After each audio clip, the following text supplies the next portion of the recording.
Nang dumating si Ricardo sa tahimik na lupain sa probinsya, hindi siya handa sa kanyang makikita. Ang babaeng iniwan niya maraming taon na ang nakalipas, pinalayas ng sarili niyang paghahangad sa tagumpay, ay namumuhay na ngayon ng isang ganap na magkaibang buhay. Si Isabela, na minsang naging pag-ibig ng kanyang buhay, ay nagtatanim gamit ang sariling mga kamay at mag-isang nag-aalaga ng isang bata. Ngunit sa mga araw na sumunod, madidiskubre ni Ricardo ang tunay na dahilan ng kanilang paghihiwalay at ang mga revelasyong iyon ay yayanig sa lahat ng akala niyang totoo. Sa kauna-unahang pagkakataon, pag-iisipan niya ang halaga ng buhay na pinili niya at kung masyado na bang mataas ang naging kapalit ng kanyang tagumpay. Tumigil na rin sa wakas ang ugong ng makina ng mamahaling sasakyan matapos ang mahabang, maalikabok na paglalakbay sa isang liblib na daan. Nanatiling nakaupo si Ricardo sa driver's seat, mariing nakahawak sa manibela, nanginginig. Nakatingin siya sa simpleng bahay sa harapan, walang kaalam-alam na ang lugar na iyon ang babago sa kanyang mundo. Paulit-ulit na pumapasok sa isipan niya ang tawag na natanggap niya kahapon, parang babalang hindi niya matakasan. Ang boses sa kabilang linya ay pagmamay-ari ng isang nurse mula sa São Lucas Central Hospital. Tumawag ito upang iulat ang isang aksidente na kinasasangkutan ng isang babaeng nagngangalang Isabela Santos at isang bata. Nang marinig niya ang pangalan, para siyang tinamaan ng kidlat. Isabela, ang dati niyang asawa, ang babaeng ilang beses nang nag-abot ng kamay sa kanya noon. Mga tawag, mensahe, desperadong pagsubok na makipag-ugnayan muli, ngunit lubusang binalewala ni Ricardo habang hinahabol ang kanyang karera. Bulag siya noon sa ambisyon. Stable na ang kalagayan niya, mahinahong sabi ng nurse, pero iginiit niyang tawagan ang numerong ito. Sabi niya, importante raw na makontak si Ricardo Villanueva tungkol sa bata. Ang salitang iyon, bata, ay umalingaw-ngaw sa dibdib ni Ricardo, parang isang bomba na unti-unting bumibilang paurong. Habang patungo sa maliit na bayan, sinubukan ni Ricardo na ihanda ang sarili sa kahit ano. Pero walang paghahanda ang sasapat para sa makakaharap niya. Nag-iwan ng address si Isabela, isang bahay sa probinsya, at sinabi sa ospital na doon makikita ni Ricardo ang mga kasagutang hinahanap niya. Lumabas siya ng kotse, nanginginig ang mga binti, at lumapit sa lumang gate. Malakas ang kabog ng puso. Ang lupa ay payak pero halatang inalagaan ng may pagmamahal. May mga hanay ng puno ng prutas, maayos na taniman ng gulay, bunga ng ilang taon ng pagtitiyaga. Sa gitna ay may simpleng bahay, pininturahan ng malalambot na kulay na tila kumikislap sa liwanag ng hapon. At saka mahina niyang narinig ang tawa ng isang bata mula sa likod ng bahay. Sinundan niya ang tunog, lumagpas sa bahay, at ang nakita niya ay parang suntok sa sikmura. Isang batang lalaki ang nakaupo mag-isa sa damuhan, abalang-abala sa pagbuo ng kung anong bagay gamit ang mga kahoy na bloke. Hindi pa niya nakikita ang batang ito kailanman, ngunit sa isang tingin, alam na ni Ricardo. Kamukha niya ang bata. Ang mukha, ang ekspresyon ng konsentrasyon, ang paraan ng pag-iling habang nag-iisip, parang tinitingnan niya ang sarili mula sa nakaraan. Diyos ko, bulong niya, halos bumigay ang mga tuhod. Napansin siya ng bata at tumingin, matalim ang mga mata, puno ng kuryosidad, mga matang kapareho ng kay Ricardo. Hay, kaswal na bati ng bata. May hinahanap ka ba? Binuka ni Ricardo ang bibig para sumagot, pero napigil ang mga salita. Tinitingnan niya ang sariling anak. Isang batang hindi man lang niya alam na umiiral. Isang batang itinago sa kanya sa loob ng 8 taon. Hinanap ko si Isabela, sagot niya sa wakas. Siya ang nanay ko, seryosong tugon ng bata, parang sanay sa responsibilidad. Nakapahinga siya ngayon, nasaktan siya kahapon. Doktor ka ba? May mga doktor na dumalaw sa kanya kanina. Hindi ako doktor. Ricardo ang pangalan ko. Ang ganda ng pangalan mo, ngiti ng bata. Ako si Fernando. Fernando Santos. Santos, apelyido ni Isabela. Isa na namang dagok kay Ricardo, ni hindi man lang apelyido niya ang dala ng anak niya. Ang ganda ng pangalan mo, Fernando. Malumanay na sabi ni Ricardo habang lumapit. Ilang taon ka na? 8 na po ako, sagot ni Fernando, may pagmamalaki. Magsyam na ako sa susunod na buwan. Sabi ni Mama, gagawa siya ng maliit na party para sa aming dalawa, gaya ng palagi naming ginagawa. 8, napakasimpleng math at masakit. Nabuntis si Isabela pagkahiwalay nila. Na-miss ni Ricardo ang lahat, ang pagsilang, unang tawa, unang hakbang, unang salita, unang araw sa paaralan. Lahat. Fernando, malumanay niyang tanong, pwede ba kitang tanungin? May alam ka ba tungkol sa tatay mo? Naging seryoso ang mukha ng bata. Sabi ni Mama, importante raw siya. Kailangan niyang umalis para sa trabaho. Pero sabi niya, kung makikilala niya ako, mamahalin niya ako ng sobra. Mas lalong bumaon sa dibdib ni Ricardo ang mga salitang iyon. Hindi siya siniraan ni Isabela, pinrotektahan siya nito. Binigyan nito ng pag-asa ang kanilang anak. Binuksan pa rin ang pintuan para sa pagmamahal ng isang ama kahit wala siya ron. At gusto mo ba siyang makilala? Tanong ni Ricardo.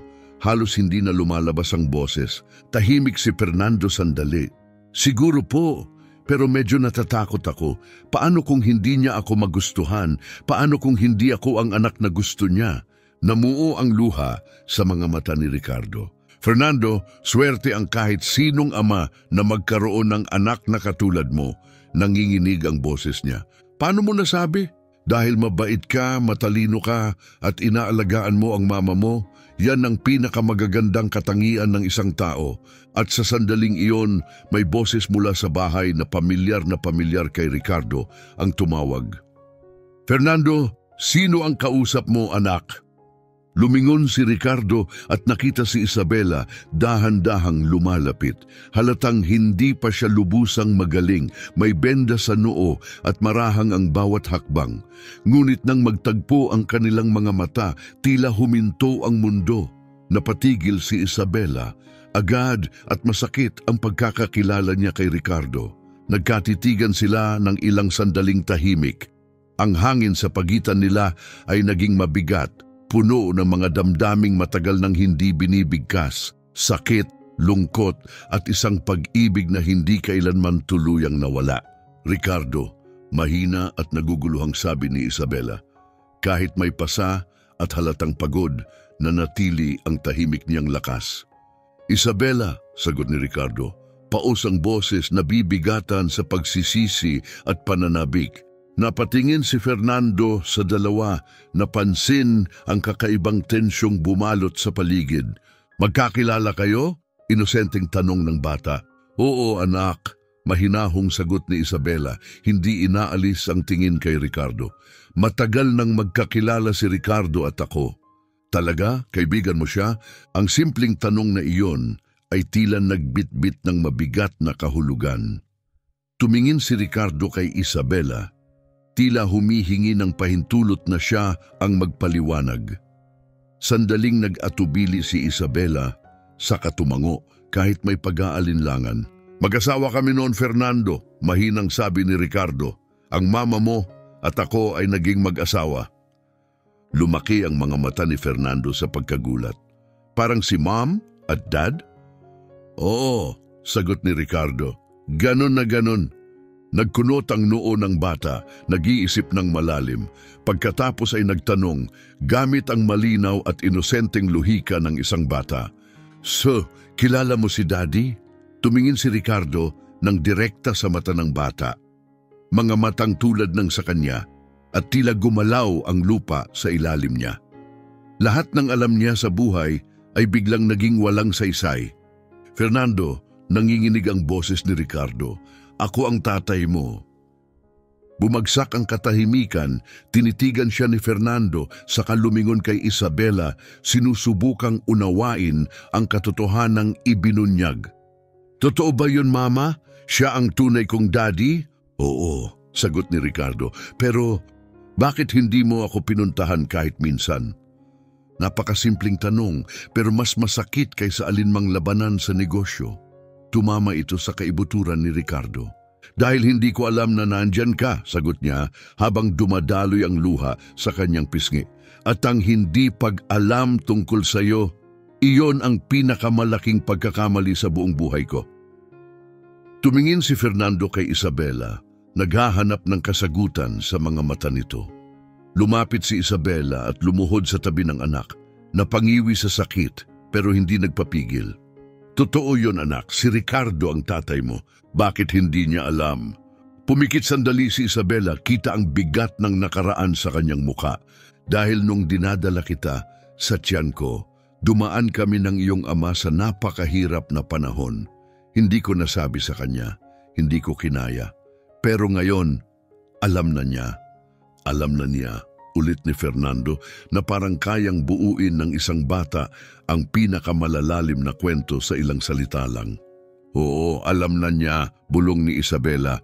Lumuhod si Ricardo sa damuhan, kapantay ng bata. Fernando, alam kong nakakagulat ito. Hindi mo ako kilala at hindi ako naroon nung kailangan mo ako.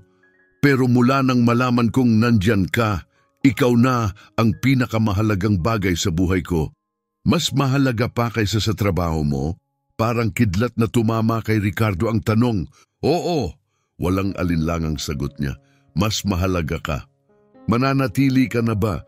Tumingin si Ricardo kay Isabela na puno ng luha ang mga mata nito. Halatang naguguluhan, gustong protektahan ng anak pero naantig sa sandaling iyon. Gusto kong manatili, tapat na sagot ni Ricardo. Gusto kitang makilala, gusto kong maging tatay mo, pero kayo ng mama mo ang dapat magdesisyon niyan. Tiningnan silang mabuti ni Fernando, saka nagsalita na parang isang batang napilitang maging matatag ng maaga. Sa tingin ko, dapat sinusubukan ng pamilya na manatiling buo. Kung kaya pa, tumingin si Ricardo kay Isabela. Ikaw? Mahina niyang tanong, ano sa tingin mo? Tumayo si Isabela halatang nilalabanan ng emosyon. Ricardo, hindi ka pwedeng basta-basta na lang lilitaw, tapos mawawala ulit kapag naging mahirap ang sitwasyon. Sapat na ang sakit na naranasan ni Fernando. Hindi ako alis, sagot ni Ricardo. Ipinapangako ko. Paano ko paniniwalaan yan? Tanong ni Isabela, nanginginig ang boses sa bigat ng nakaraang sugat. Paano ako maniniwala sa isang taong tinalikuran ako nung pinakakailangan ko siya? Ramdam ni Ricardo ang bawat salita pero hindi siya umurong. Dahil ngayon, alam ko na kung ano ang mahalaga. Alam kong nagkamali ako. Pero iba na ngayon. Tinitigan siya ni Isabela, hindi malaman kung dapat ba siyang umasa o protektahan ang sarili. Kung mananatili ka, sabi niya sa wakas, dapat mong maintindihan. Si Fernando ang laging uunahin, bago ang ambisyon mo, bago ang trabaho mo, bago ang lahat. Naintindihan ko, walang pag-aalinlang ang sagot niya. At kung sasaktan mo siya, kung bibiguin mo siya kahit isang beses, wala ng pangalawang pagkakataon. Hindi ko siya bibiguin, pangako ni Ricardo. At sa kaibuturan niya, alam niyang iyon ang pinakatapat na bagay na nasabi niya sa buong buhay niya. Lumapit si Fernando at maingat na tiningnan ang mukha ni Ricardo. Kamukha mo ako, sabi ng bata, nagtatakang nakatitig. Kamukha rin kita, sagot ni Ricardo, nakangiti habang may luha. Pwede ba kitang tawaging dad? Parang sabay na nabasag at gumaling ang puso ni Ricardo. Kung gusto mo. Dad, bulong ni Fernando, sinusubok ang salita. Ang weird, pero parang gusto ko.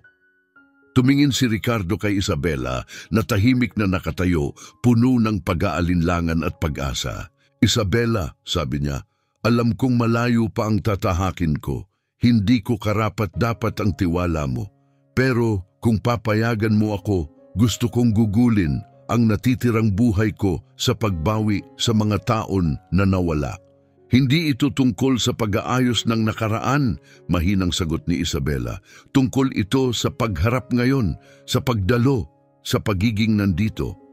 Kung ganoon, nandito ako, pangako. Nang hapon ding iyon, ginawa ni Ricardo ang isang bagay na hindi niya ginawa sa loob ng mahigit isang dekada.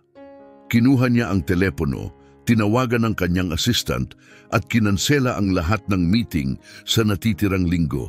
Sa unang pagkakataon, may mas mahalaga kaysa sa negosyo. Fernando, sabi niya sa anak, naalala ko sabi mong may rock collection ka. Gusto ko yung makita. May buong oras ako para sa'yo. Nagliwanag ang mukha ng bata sa tuwa. Talaga? May 47 bato ako. At bawat isa may espesyal na kwento.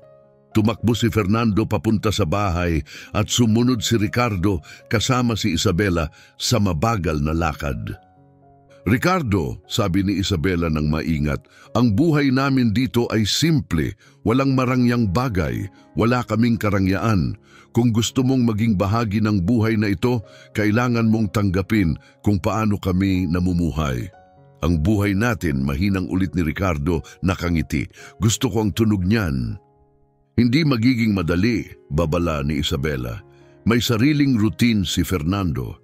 Sensitibo siya at matalino, pero marami siyang naranasan na walang ama. Kaya panahon na para magkaroon siya ng isa, sagot ni Ricardo.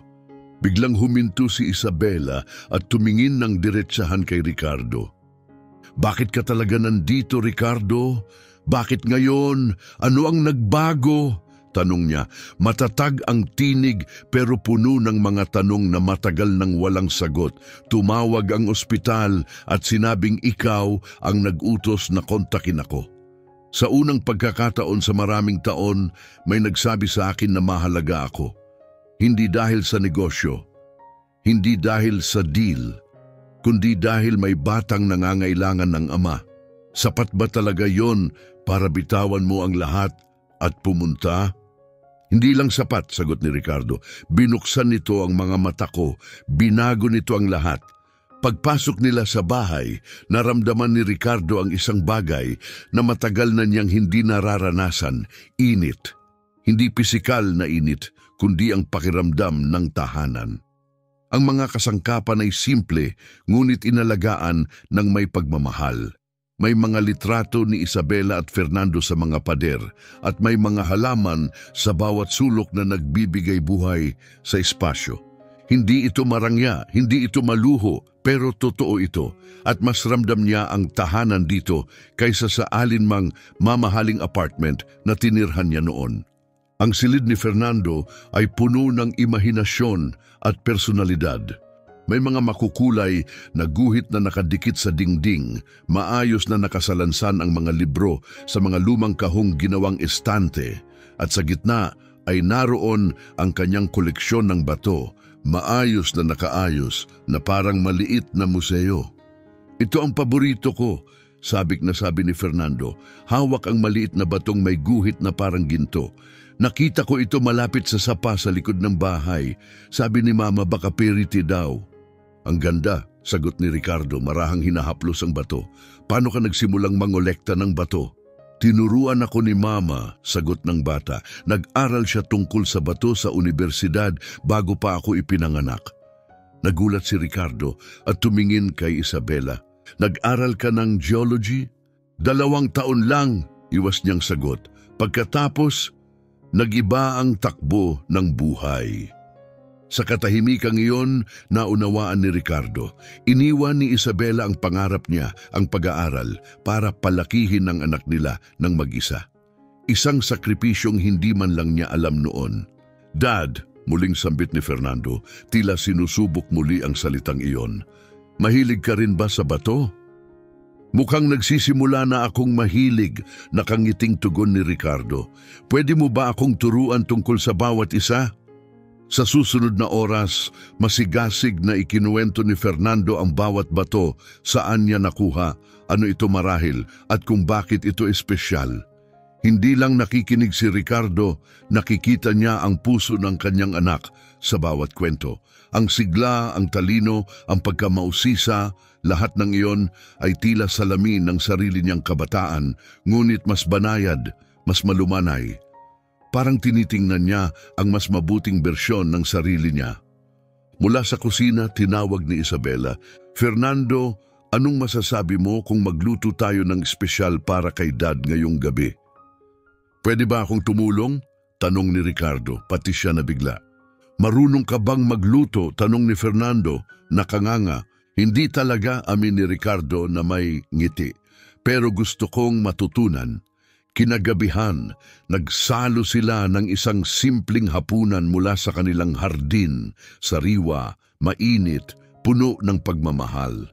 Habang pinagmamasdan ni Ricardo sina Isabela at Fernando, nakita niya ang isang ugnayan na mas mahalaga pa sa anumang kayamanan. Higit pa si Isabela sa pagiging ina, isa siyang guro, taga-suporta, taga-pangalaga. Sinagot niya ang bawat tanong ni Fernando ng may pag-aaruga at ipinagdiriwang ang bawat munting tagumpay na parang ito'y napakalaking bagay. Biglang lumingon si Fernando kay Ricardo. "Dad, dito ka ba matutulog ngayong gabi?" Napatigil si Ricardo, hindi alam ang isasagot. Tumingin siya kay Isabela. "Mas mabuting sain ka muna sa bayan matulog," mahinahong sabi ni Isabela. "Pero kung gusto mo, bumalik ka bukas para sa almusal."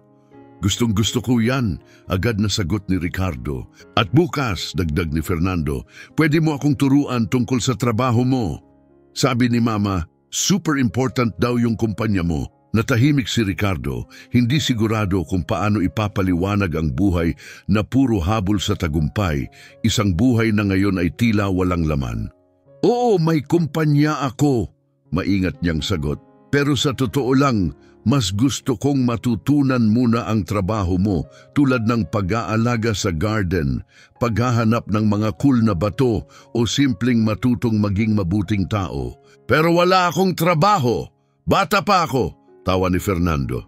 "E di turuan mo na lang ako kung paano maging bata ulit," sagot ni Ricardo. Natatawa rin at nagulat sa sarili dahil alam niyang totoo yun. Pag-alis ni Ricardo para sa inn kinagabihan, bigla siyang niyakap ni Fernando. "Dad," bulong ng bata, "masaya ako na dumating ka." "Mas masaya ako, anak, higit pa sa maiisip mo." Habang palabas na si Ricardo, sinamahan siya ni Isabela patungo sa kotse sa ilalim ng mga bituin. "Magandang simula ang araw na ito," mahina niyang sabi. "Pero kailangan kong itanong, paano ang buhay mo sa syudad? Ano na ang mangyayari ngayon?" Tumingin si Ricardo sa bahay kung saan ang ilaw mula sa kwarto ni Fernando ay marahang lumalabas sa bintana. "Sa totoo lang, hindi ko pa alam," tapat niyang sagot. "Pero ano man ang piliin ko, si Fernando na ang uunahin ko ngayon. At kung hindi kayanin ng kumpanya mo yun, kung bumagsak ito dahil wala ka ron palagi." Huminga ng malalim si Ricardo, nakatitig sa bahay, ang tahanan kung saan nakatira ang kanyang anak, tumatawa at minamahal. Itinaas ni Ricardo ang kanyang paningin sa kalangitan, ngayon ay puno ng mga bituin. Isang bagay na hindi niya kailanman nabigyang pansin sa mabilis at abalang buhay niya sa lungsod. Marahil ito, ang katahimikan, ang kapayapaan, ang tunay na anyo ng tagumpay. Hindi ang mga boardroom, hindi ang mga kontrata, kundi ang mga sandaling ganito. Kinagabihan, mag-isa sa isang payak na silid sa lokal na inn, ginawa ni Ricardo ang isang tawag na hindi niya inakalang magagawa niya. "Mariana," sabi niya sa kanyang assistant, "kailangan mong ayusin muli ang buong schedule ko para sa mga susunod na buwan. Magtatrabaho ako ng remote muna. At hindi ko alam kung hanggang kailan. Mr. Villanueva, pero may investor meeting tayo kasama ang Atlas Construction sa susunod na linggo." "I-reschedule sa susunod na buwan," putol niya. "At Mariana, kung may deal na sobrang urgent na hindi kayang maghintay ng ilang linggo, baka hindi na iyon isang deal na dapat gawin." Binaba niya ang tawag at humiga sa kama, ngunit tumangging dumating ang pahinga. Maingay ang kanyang isipan, puno ng tanong at di matahimik na alaala. Sa loob lamang ng isang araw, bumaliktad ang mundo niya. Nalaman niyang isa na siyang ama, na namiss niya ang 8 taong buhay ng kanyang anak, na si Isabela na minsang naging buong mundo niya ay nagtayo ng buhay na wala siya sa larawan. Pero may isang bagay na hindi niya maalis sa isip, isang liwanag sa mata ni Isabela noong binanggit niya ang hindi niya pagkakaalam tungkol kay Fernando. Isang liwanag ng katotohanang hindi pa nasasabi. At noong sinabi ni Isabela na iniwan niya ang kanyang pag-aaral, may pait sa kanyang tinig, hindi lang pagsisisi, kundi sakit. May nangyari sa pagitan ng mga taon ng katahimikan, mas malalim pa sa inakala ni Ricardo, at natatakot siyang kapag nalaman niya ang buong katotohanan, baka matuklasan niyang mas malaki ang pinsalang na idulot ng kanyang pagkawala kaysa sa kaya niyang ayusin. Kinabukasan, habang nagmamaneho pabalik para sa almusal, puno ng pag-asa at takot ang puso niya. Hindi siya nakatulog, nagpalit-palit ang kanyang emosyon sa pagitan ng tuwa at guilt. Natagpuan niya ang kanyang anak at takot siyang mawala ito muli. Sa bawat pagdikit ng kanyang mga mata, naririnig niya ang tanong ni Fernando, "Bakit hindi mo ako pinuntahan?" Pagdating niya sa harap ng bahay, napansin niya ang isang itim na sedan na nakaparada malapit sa gate. Tila hindi ito nababagay sa payapang tanawin ng kanayunan. May bumalot na kaba sa dibdib ni Ricardo. Bago pa man niya maproseso, tumakbo pa palapit si Fernando, puno ng tuwa. "Dad, talagang bumalik ka. Sabi ni Mama baka magbago ang isip mo ngayong gabi." Ang inosenteng mga salita'y tumama kay Ricardo. Siyempre, may alinlangan pa rin si Isabela. Nabigo niya na ito noon. "Sabi ko, babalik ako," sagot ni Ricardo, lumuhod upang tumingin sa mata ng anak. "At kapag nangako ako, tinutupad ko iyon." "Palagi?" tanong ni Fernando biglang seryoso. "Palagi." Habang papalapit sila sa bahay, masiglang nagsalita si Fernando tungkol sa lahat ng gusto niyang ipakita sa kanyang ama. Ngunit habang lumalapit sa kusina, narinig ni Ricardo ang mga boses, malakas, tensyonado. "Hindi ka pwedeng basta na lang lumitaw pagkatapos ng ilang taon at isipin mong kontrolado mo pa rin ang buhay namin." Boses iyon ni Isabela, nanginginig sa emosyon. Sumagot ang isa pang boses, kalma, malalim at lubos na pamilyar. "Isabela, hindi mo naiintindihan ang mas malaking larawan." Napatigil si Ricardo. Ang boses na iyon, nagpadala ito ng ginaw sa kanyang katawan. Boses yun ng kanyang ama. Nanigas ang mga kamay ni Ricardo habang hawak si Fernando. "Hey, buddy," mahinahon niyang sabi, "pwede bang sa kwarto ka muna? May kailangan lang pag-usapan ang mga matatanda. Pero ipapakita ko pa naman, gagawin natin agad pagkatapos, promise, kailangan ko lang munang ayusin ito." May naramdaman si Fernando sa boses ng ama, kaya tumango at tahimik na tumakbo papasok. Huminga ng malalim si Ricardo at pumasok sa kusina. Ang nakita niya ay nagpabigla sa kanya. Si Roberto Villanueva, ang kanyang ama, ay nakaupo sa lamesa na parang siya ang may-ari ng bahay, kalmadong binubuklat ang isang folder ng mga dokumento. Si Isabela ay nakatayo malapit sa kanya, nakatawid ang mga braso, galit at sugatang-sugatan. "Ricardo," sabi ni Roberto, tumayo. "Ayos. Ngayon pwede na tayong mag-usap bilang pamilya." "Pag-usapan ng ano?" tanong ni Ricardo. Kahit may kutob na siya, "Bakit ka nandito?" "Ginagawa ko lang ang palagi kong ginagawa. Pinoprotektahan ang interes ng pamilya," sagot ni Roberto. Parang nagre-report lang ng quarterly figures. Lumingon si Isabela kay Ricardo, galit ang mga mata. "Alam mo, di ba? Alam mong sila ang nasa likod ng lahat ng ito. Alam ang ano bang sinasabi mo?" Napabuntong hininga si Roberto at itinuro ang upuan. "Marami kang hindi alam, anak. Umupo ka muna." "Tatayo ako." Nagbago ang tono ni Roberto. "Sige, 5 taon na ang nakakalipas, nag-hire kami ng private investigator para siyasatin ang kalagayan ng isip mo." "Ang ano?" gulat na sigaw ni Ricardo. "Bumagsak ka, bumaba ang timbang mo, nilunod mo ang sarili sa trabaho, iniwasan mo ang pamilya, natakot kami ng mama mo, akala namin may depression ka o kung ano paman." Napapikit si Ricardo. Totoo ito.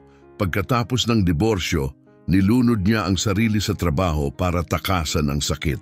Nalaman ng investigator na ilang beses siyang sumubok makipag-ugnayan sa iyo.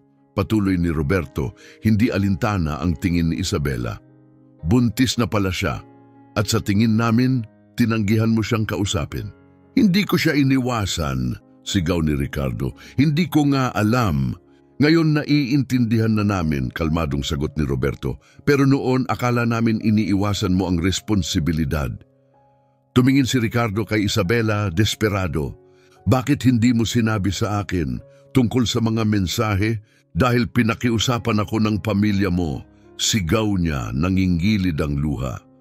Noong 3 taong gulang si Fernando, pumunta sila sa akin. Sabi nila mahina ka raw na kung malalaman mo ang tungkol sa anak natin, baka ikamatay mo.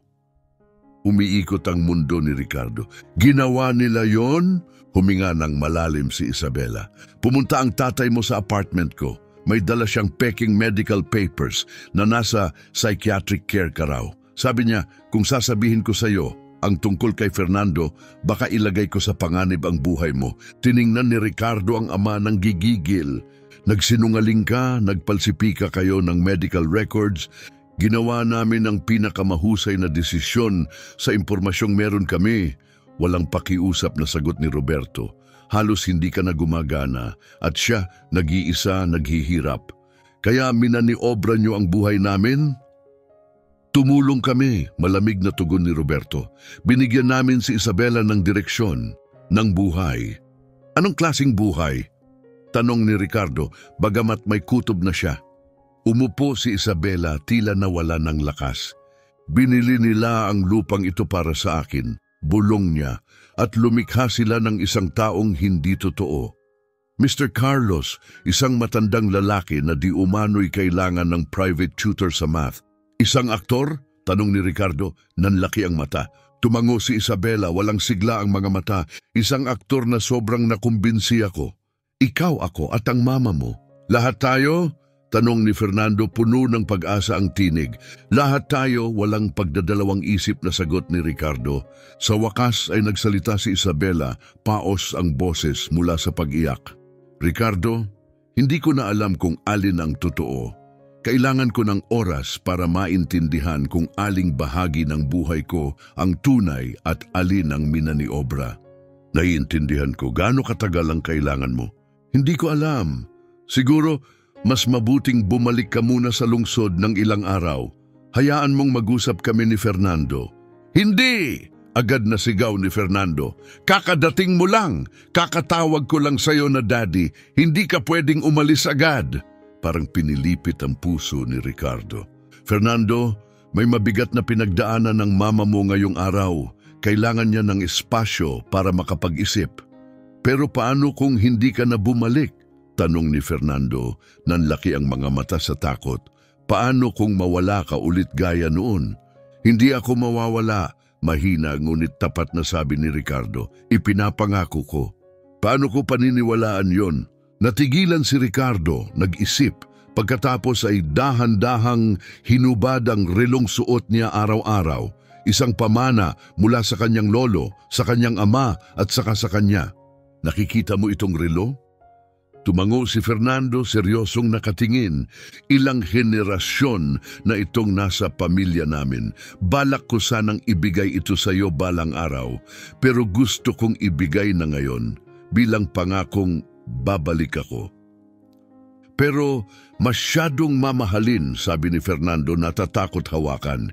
Hindi ito tungkol sa pera, tungkol ito sa kahulugan at mas mahalaga ka kaysa sa kahit ano. Maingat na isinuot ni Ricardo ang malaking relo sa maliit na pulso ni Fernando. Nakatitig ang bata dito na parang binigyan siya ng buong mundo. Pagbalik mo, ibabalik ko sa iyo, bulong ni Fernando. Pagbalik ko, pag-uusapan natin ulit, mahinahong sagot ni Ricardo. Humarap siya kay Isabela. Gaano katagal? Nag-alinlangan si Isabela bago sumagot. 1 linggo, bigyan mo ako ng 1 linggo para magdesisyon. 1 linggo, ulit ni Ricardo. Kahit ang bawat hibla ng pagkatao niya ay tumututol na muli niyang iwan ng anak. Naglakad siya papuntang gate, ngunit tumakbo si Fernando papalapit. Dad, teka, lumingon si Ricardo, sakto para salubungin ang pinakamahigpit na yakap na natanggap niya sa buong buhay. Huwag mo akong kalimutan, pakiusap ni Fernando sa kanyang dibdib. Hindi kita makakalimutan. Mahina pero buo ang boses ni Ricardo. Parte na kita ng buhay ko. Sa pagmamaneho pabalik sa lungsod, tinawagan niya muli ang assistant niya. Kanselahin ang lahat para sa susunod na buwan. Isang buong buwan, Mr. Villanueva? Paano ang expansion? Ang investors? Mariana, Marinyang wika, kakatuklas ko lang na may anak akong 8 taon na at nalaman kong 5 taon na akong niloloko ng sarili kong pamilya. Kung hindi makapaghintay ang negosyo, ibig sabihin, hindi na negosyo ang prioridad ko ngayon. Tumahimik si Mariana. Nang muli siyang magsalita, malambot na ang tono. May anak ka pala? Oo, tugon ni Ricardo. At kung ang kumpanyang ito ay hindi kayang mabuhay nang wala ako ng 1 buwan, baka hindi na ito karapat-dapat pamunuan. Kinagabihan mag-isa si Ricardo sa kanyang marangyang penthouse office, dating simbolo ng kanyang tagumpay. Ngayon, para na lang itong walang lamang kahon, kumuha siya ng notepad at sumulat ng 3 listahan. Mga bagay na kailangan niyang matutunan para maging tunay na ama. Mga paghinging tawad na dapat niyang ibigay, lalo na kay Isabela at Fernando. At mga pagbabagong dapat niyang gawin sa buhay niya para hindi na niya muling mamiss ang mga sandaling tunay na mahalaga. Ang hindi alam ni Ricardo, sa loob ng 1 linggong iyon, may matutuklasan si Isabela na mas madilim pa tungkol sa ginawa ng pamilya niya. At ang katotohanan iyon ang magtutulak kay Ricardo sa pinakamahirap na desisyon ng kanyang buhay. Dahil ang dahilan kung bakit itinago sa kanya ang anak niya ay mas malupit kaysa sa inakala niya. At ang pagbawi ng tiwala ni Isabela ay magiging simula pa lang ng isang laban na susubok sa lahat ng pinaniniwalaan niya. 3 araw ang lumipas at ibang tao na si Ricardo, halos hindi kumain o natulog. May malalalim na itim sa ilalim ng kanyang mga mata. Hindi mapakali ang bawat galaw niya, halos aligaga. Mariana, may anak ka ba? Bigla niyang tanong isang umaga. Napakurap ang assistant niya, gulat. Meron sir, 2. Kailan ka huling hindi nakasama nila ng 1 buong araw? Kapag nagta-travel ako for work. At ano ang pakiramdam? Nag-isip si Mariana. Miss ko sila pero alam kong uuwi ako sa gabi. Napahiga si Ricardo sa upuan, mabigat. Ngayon, isipin mong 8 taon mong hindi alam na nandyan sila. Tapos makikilala mo lang sila ng 1 araw at kailangan mo na ulit lumayo. Hindi alam kung gugustuhin ka pa nila pagbalik mo. Hindi nakaimik si Mariana. Sa wakas, naintindihan niya ang bigat sa mga mata ng amo niya. I-postpone pa natin ng ilang araw ang lahat. Mahinang ngunit mariing sabi ni Ricardo, walang mas mahalaga kaysa sa pamilya ko ngayon.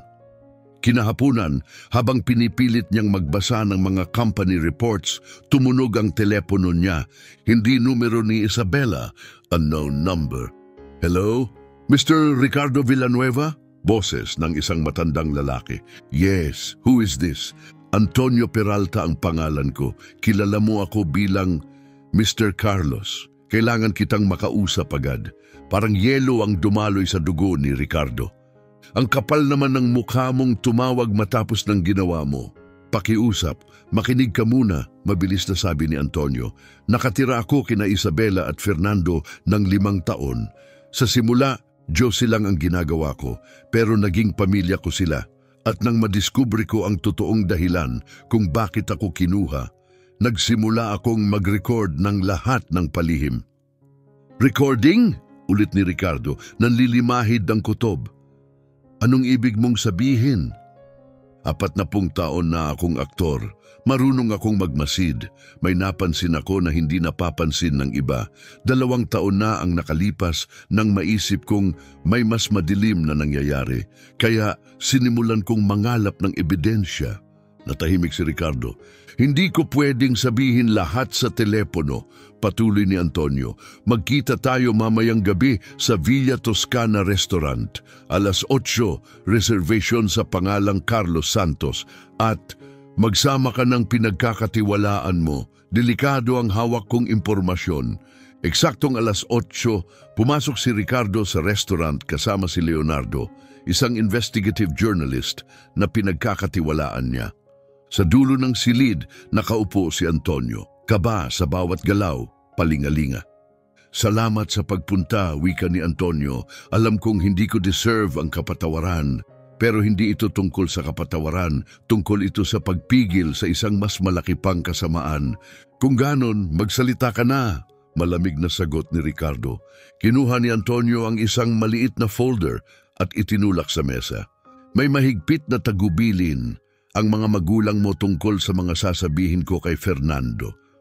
Kung ano ang dapat kong palakasin at pigilan sa ugali niya. Akala ko noong una, nag-aalala lang sila bilang lolo't lola. Hindi pala? Tanong ni Leonardo. Hindi. Bawat pag-uusap ko sa bata, idinisenyo para hubugin ang pagkatao niya. Nung tinanong ko kung bakit, sabi nila, para sa kinabukasan niya. Pero 2 taon na ang nakalipas nang makita ko ang mga ito. Inilapag niya ang ilang litrato ng mga dokumento. Nanlamig ang dugo ni Ricardo habang binabasa. Psychological reports? Bulong niya. Para kay Fernando? Oo! Mahinang tugon ni Antonio. Isinulat ng mga profesional na hindi niya kailanman nakilala. Paano nila siya na-assess nang hindi alam ni Isabela? Sa external surveillance, mga directional mic sa bubong, maliit na kamera sa mga poste ng kuryente, kahit mga device sa loob ng sasakyan na nakaparada. Wala sa loob ng bahay para hindi mahalata. Nangingitim ang ekspresyon ni Leonardo. Ibig sabihin, gumawa sila ng secret behavioral study ng bata? Oo, at ako ang isa sa nagre-report. Pinagtabi nila ang mga record ko sa mga recording nila para makabuo ng full psychological profile. Ano ang goal? Mariing tanong ni Ricardo. Nag-alinlangan si Antonio saka nagsalita. Sa simula akala ko, minomonitor lang nila ang development niya. Pero hindi. Tinantan sila kung kwalipikado siya bilang future heir ng kumpanya ninyo. Sapat ang talino para maging kapaki-pakinabang, pero sapat ang pagiging masunurin para makontrol. Biglang tumayo si Ricardo, halos matumba ang upuan. Ginawa nilang business experiment ang anak ko? Mas malala, seryosong sagot ni Antonio. Hindi lang siya ang bata.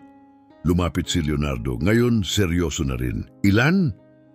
Base sa nakita ko, hindi bababa sa 12 bata, kinuha mula sa pamilya nila sa pamamagitan ng kadudadudang legal na ruling.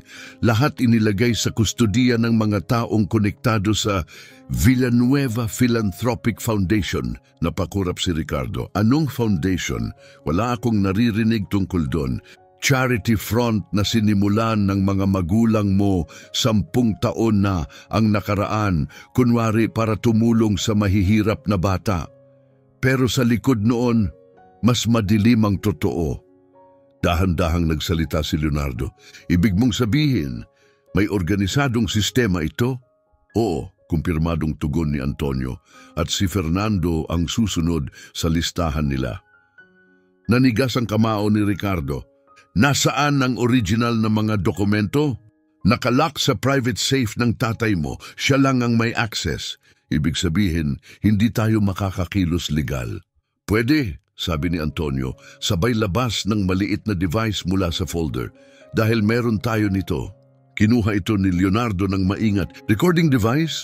6 na buwang phone calls. Ang tatay mo na pinag-uusapan ang legal manipulation, panunuhol sa opisyal at ang plano sa mga batang nasa foundation na. Halos hindi makapagsalita si Ricardo. Ilang bata ang nandyan ngayon? Hindi bababa sa 20. Lahat kinuha mula sa pamilya nila gamit ang gawa-gawang paratang. Mahinang bulong ni Leonardo. Ito ay child trafficking na nakabalat kayo bilang charity. Tama, pagtango ni Antonio, at si Fernando kasunod na. Nilunok ni Ricardo ang bigat ng katotohanan. Bakit mo sinasabi sa akin to ngayon? Tumingin si Antonio sa mesa puno ng hiya dahil kahapon tinanggal na nila ako. Permanenteng tinapos ang kontrata ko. Malinaw ang sinabi ng ama mo. Masyado na akong maraming alam para hayaang mabuhay pa, mahinang sabi ni Antonio. Threatened ka niya? Tanong ni Ricardo, halos hindi makapaniwala. Hindi niya direktang sinabi, pero tumingin siya sa mata ko at sinabi, ang matatandang aktor kadalasan namamatay sa biglaang heart attack, lalo na yung mga hindi marunong tumahimik. Mabilis na lumingon si Leonardo kay Ricardo. Kailangan na natin to dalhin diretso sa pulis. Mapait na tumawa si Antonio. Saang pulis? Kalahati ng mga police chief dito ay pinupondohan ng foundation. Sila ang mismong sistema. Tumayo si Ricardo at naglakad paikot puno ng galit. Ibig sabihin, hindi lang mga magulang ko ang kalaban dito. Isang buo itong network ng corruption. Mas malaki pa kaysa sa inaakala mo, sagot ni Antonio. Pero may isang bagay na panig sa atin. Ano yon? Yung mga recordings na ginawa ko, maraming pangalan ang nabanggit, mga petsa, mga transaksyon, sapat para mag-trigger ng federal level investigation. Tumigil si Leonardo, agad naging seryoso. Pwede nating i-leak to sa mga national journalists, yung hindi hawak ng mga lokal na opisyal. Pag nailabas to sa publiko, hindi na nila kayang itago. Pero bago ang lahat, sabi ni Ricardo matatag, kailangan ko munang siguraduhin ang kaligtasan ni na Isabela at Fernando. Kapag nalaman ng mga magulang ko na alam ko na ang lahat, hindi niya natapos ang sasabihin, tumunog ang telepono niya. Isabela, sinagot niya agad. Isabela, anong nangyari? Ayos lang ba si Fernando? Ayos si Fernando, nanginginig ang boses ni Isabela. Pero Ricardo, parang may nagmamanman sa amin. May nakita akong mga kakaibang kagamitan sa labas ng bahay, mga camera, mga wire, ni hindi ko alam kung ano yung iba. At ngayong araw, nakatanggap ako ng legal documents. Nagfa-file ang mga magulang mo ng emergency custody kay Fernando. Nagkatitigan sina Ricardo at Antonio. Parehong alam ang ibig sabihin yun. Nasaan ka ngayon? Tanong ni Ricardo. Nasa bahay ako ni Doña Teresa. Hindi ako mapakali tumigil doon kasama si Fernando matapos kong makita yung mga bagay na yon. Mabuti yan, huwag kang babalik doon, pupunta na ako ngayon. Ricardo, bulong ni Isabela, next week ang preliminary custody hearing. Paano natin lalabanan ito? Hindi tayo lalaban mag-isa, sagot niya. Ngayon, lalaban tayo na may ebidensya. Ibaba niya ang tawag at hinarap ang dalawang lalaki sa mesa. Sasama kayo sa akin. Ngayon na ito matatapos. Nag-aalinlangan si Leonardo. Ricardo, alam mo ba talagang pinapasok natin? Hindi lang ito demanda. Digmaan to laban sa isang organisasyong kayang baguhin ang batas at burahin ang mga tao. Alam ko, sagot ni Ricardo, at kaya nga kailangan silang ihinto. Hindi lang para kay Fernando, para sa bawat batang kinuha nila. Maingat na tinipon ni Antonio ang folder. Bago tayo umalis, may isang bagay ka pang dapat malaman. Ano yon? Tungkol ito sa nanay mo. Nanigas si Ricardo. Ano tungkol sa kanya? Nag-atubili si Antonio, saka diretsong nagsalita. Si Carmen, hindi siya inosente gaya ng pinapakita niya. Sa mga recording, hindi lang siya alam sa nangyayari. Kalahok siya, naguutos, nagpaplano, para bang nawala ang hangin sa dibdib ni Ricardo. Ang mama ko kasali. Base sa mga na-record ko, oo, hindi siya bystander. Isa siya sa mga nagko-koordina kung paano paghihiwalayin ang mga bata sa kanilang mga magulang.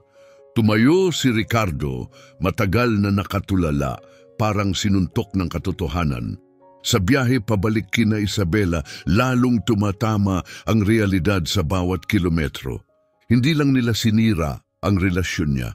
Hindi lang nila ninakaw ang mga taon kasama ang anak niya, parte sila ng makinaryang sumisira ng pamilya. Leonardo, sabi ni Ricardo, mahigpit ang hawak sa manibela, Simulan mo na kaagad ang pagsisiyasat sa Children's Hope Foundation. Lahat ng records, lahat ng kaso, lahat ng batang nawala. At kung targetin nila tayo, tanong ni Leonardo, idodokumento natin at ilalabas sa publiko na nalo sila sa dilim, kaya ilalabas natin sila sa liwanag. Pero may isang bagay na hindi alam ni Ricardo. Akala niya alam na niya ang papel ng kanyang ina. Nagkakamali siya. Ang katotohanang madidiskubre niya tungkol kay Carmen Villanueva ay higit pa sa simpleng pakikilahok. At wawasakin ang pagkatao niyang buong akala niya ay matagal ng buo. At haharap siya sa isang katotohanang naitago ng mas matagal pa kaysa sa buhay ni Fernando.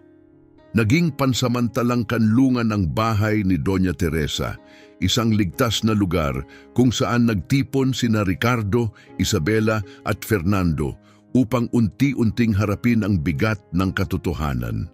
Magdamag silang nakaupo sa maliit na lamesang kahoy, tinitingnan ang mga litrato ng dokumento at pakikinig sa ilang bahagi ng recordings. Nanatiling nakatulala si Isabela, parang ayaw maniwala. 5 taon, paulit-ulit niyang bulong. 5 taon akong pinag-aralan parang eksperimento. Isabela, mahinahong sabi ni Ricardo, mga profesional sila, marunong silang magtago, wala kang kasalanan. Pero inaako niya, nanginginig na tugon ni Isabela. Paano ko hindi napansin na parang ginagawang lab subject ang anak ko? Mahimbing na natutulog si Fernando sa kandungan niya. Ang mga braso ay nakayakap sa relo ni Ricardo, parang kalasag. Naglapag ng kape si Doña Teresa. Wala kayong gaanong oras para magdesisyon, babala niya. Hindi kayo pwedeng manatili rito ng matagal at papalapit na ang hearing. Alam ko, sabi ni Ricardo, patuloy na nag-i-scroll sa ebidensya ni Antonio. Kailangan natin ng legal strategy at kailangan natin yan ngayon. Hindi tayo pwedeng basta pumasok sa korte na dala ang ebidensyang nakuha ng iligal, sabi ni Ricardo, bakas ang pag-aalala sa muka. Si Leonardo na buong gabi ay nagsaliksik tungkol sa Children's Hope Foundation ay bumaling mula sa kanyang laptop. Ricardo, may natuklasan akong nakakagulat. 10 taon nang umiiral ang foundation, pero 5 taon pa lang sila tumatanggap ng mga bata sa pamamagitan ng court rulings. Ano ang nagbago 5 taon na ang nakalipas? Tanong ni Ricardo. Ipinaharap ni Leonardo ang screen sa kanila. Si Roberto, siya ang naging chairman ng Foundation's Deliberative Council nung taon na yon. Bago yon, mukha namang normal na non-profit ang operasyon nila. Sa wakas ay nag-react si Isabela matapos ang ilang oras ng pagkakatulala. 5 taon na ang nakalipas, 3 taong gulang si Fernando noon. Tumango si Ricardo, eksaktong panahon na nalaman ng mga magulang ko ang tungkol sa kanya. Doon nila sinimulang gawing sandata ang foundation. Pero bakit? Tanong ni Isabela, bakit aabot sila sa ganitong kalayo? Bakit bubuo ng buong operasyon para kontrolin lang ang isang bata? Nag-type si Leonardo at naglabas ng mga news article at business report. Dahil nakakita sila ng merkado, mga mayayamang pamilya, yung sobrang yaman pero walang sariling tagapagmana, lihim na naghahanap ng mga batang may tiyak na talento o katangian at handa silang magbayad ng malaki. Merkado, bulong ni Isabela nanginginig. Para sa mga bata, hindi trafficking sa tradisyonal na paraan. Mabilis na paliwanag ni Leonardo. Mas pinakintab, mas katanggap-tanggap na bersyon. Gusto nila ng mga batang pre-screened, may psychological profile, mga batang pwede nilang ampunin legally para gawing heir. Biglang tumayo si Ricardo, nagngangalit ang panga. Ibig mong sabihin, ibinenta ng mga magulang ko ang mga bata sa elite, parang custom-made assets. Tumango si Leonardo. Ginamit nila ang legal system para magmukhang malinis ang lahat. Sa sandaling iyon, nag-vibrate ang telepono ni Ricardo. Unknown number. Nag-alinlangan siya pero sinagot. Hello? Ricardo? Mahina at pagod na tinig. Ako to, si Carmen. Pinatahimik niya ang iba gamit ang kamay. Mom, Nasaan ka? Nasa public phone ako sa syudad. Hindi ko pwedeng gamitin ang cellphone ko. Baka matrace ni Roberto. Bakit ka tumatawag ngayon? Kailangan kong sabihin sa iyo ang totoo tungkol sa lahat. Tungkol sa mga ginawa ko. Humigpit ang dibdib ni Ricardo. Anong ibig mong sabihin? Akala ko tinutulungan namin ang mga bata. Sabi ni Roberto, inililigtas namin sila sa wasak na pamilya. Na binibigyan namin sila ng mas mabubuting tahanan. Noong nawala ka sa amin, noong nilubog mo ang sarili mo sa trabaho, pakiramdam ko wala na akong silbi. Ang foundation ang naging kapit ko. Tumingin si Ricardo kay Isabela, nananatiling tahimik pero halatang nanghihina. Anong eksaktong ginawa mo, ma'am? Binibisita ko ang mga bata sa facility. Binabasahan sila ng kwento. Tinutulungan ko sa mga gawain. Nakaupo ako sa mga council meeting. Akala ko parang lola ako sa mga batang walang pamilya. Kailan mo nalaman ang totoo? Mahinang tanong ni Ricardo.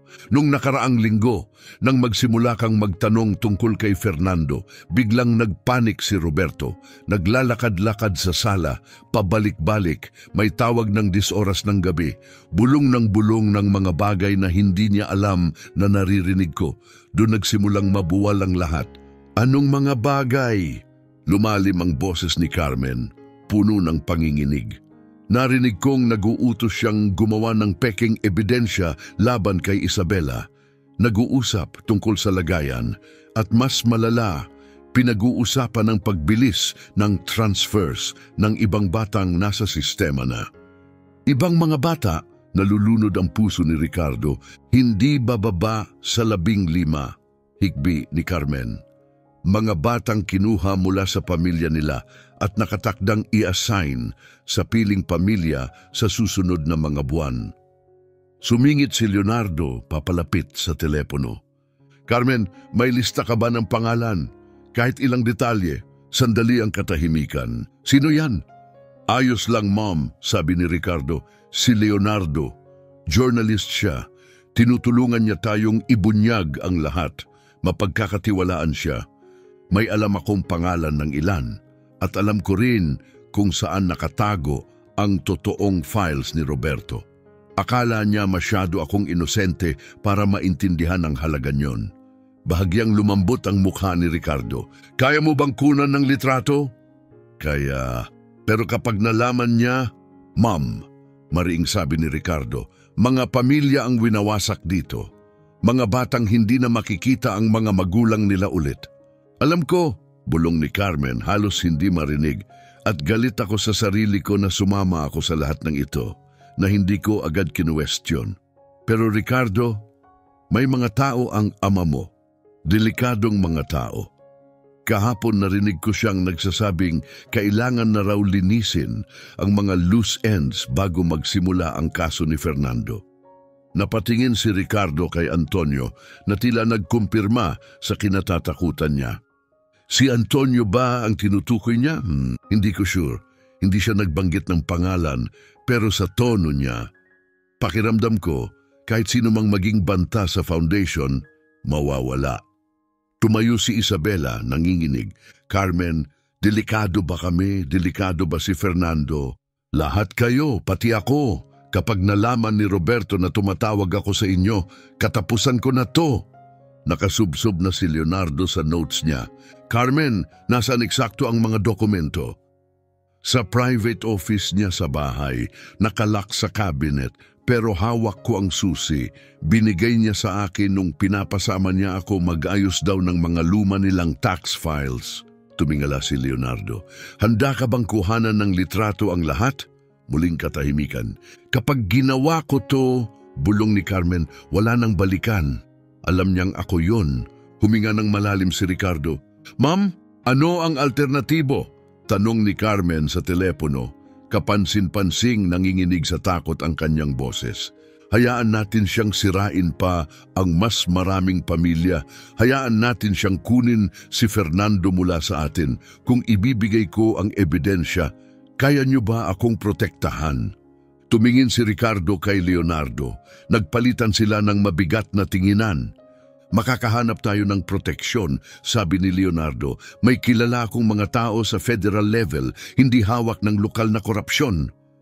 Huminga ng malalim si Carmen bago sumagot. Sige, gagawin ko. Pero kailangan ko ng kaunting oras. Ilang oras lang, hintayin kong umalis si Roberto sa bahay. Saan tayo magkikita? Sa lumang textile factory sa labas ng bayan.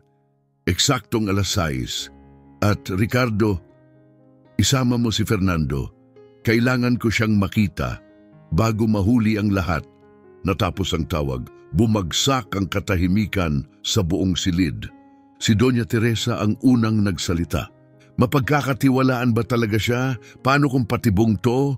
Posibleng patibong nga, amin ni Ricardo. Pero ito lang ang tanging pagkakataon natin para tapusin to. Higpit ang yakap ni Isabela kay Fernando, nanginginig ang tinig. At paano kung bitag nga talaga to? Paano kung ibinibigay lang natin ang anak natin sa kanila? Kaya natin paghahandaan, matatag na sagot ni Leonardo. Tatawagan ko ang mga kontak ko. Maglalagay tayo ng mga tao sa paligid, nakahandang tumulong kung may mangyaring masama. Tumingin si Ricardo kay Fernando, mahimbing na natutulog, walang kamalay-malay na ang kinabukasan niya ang nakataya. Umaapaw sa dibdib ni Ricardo ang emosyon. Takot, oo, pero higit sa lahat, layunin. Karapat-dapat si Fernando sa kinabukasang malaya sa ganito, lahat ng bata, karapat-dapat. Pero hanggang saan ang kayang ibuwis, bulong ni Isabela? Hindi natin ito ginagawa para sa iba, mahinang sabi ni Ricardo. Ginagawa natin to para sa anak natin dahil kung hindi natin sila pipigilan ngayon, mawawala pa rin siya sa atin. Ginugol nila ang natitirang araw sa paghahanda. Tinawagan ni Leonardo ang mga pinagkakatiwalaan niyang federal contacts. Ibinibigay ang isang maingat na bersyon ng katotohanan. Ginawa ni Ricardo ang lahat para maging normal ang araw para kay Fernando. Naglaro sila, nagbasa ng kwento, pero hindi maitago ang tensyon. Habang kumakain ng tanghalian, tumingin ang bata sa kanila. Dad, bakit malungkot ang lahat ngayon? Ngumiti si Ricardo, lumuhod sa tabi ng anak. May mga seryosong bagay lang kaming inaasikaso, buddy. Pero aayusin namin ito. Yung mga masamang tao na naman ba? Oo, mahinang sagot ni Ricardo. Pero ngayon, titigilan na namin sila panghabang buhay.